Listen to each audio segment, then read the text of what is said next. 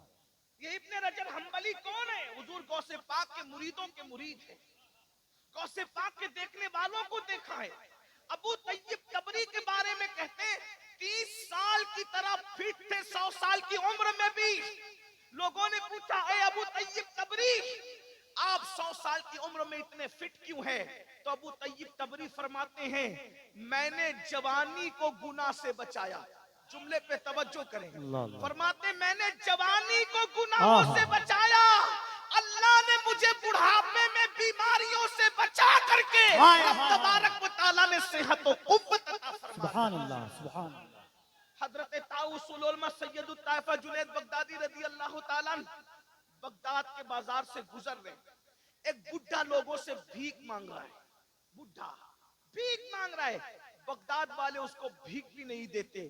کسی نے کہا امام بغداد کے لوگ اتنے بے مروت ہو گئے, اس قدر بغداد کے لوگ بے مروت ہو گئے کہ وہ ایک بڈھے کو بھیک بھی نہیں دیتے.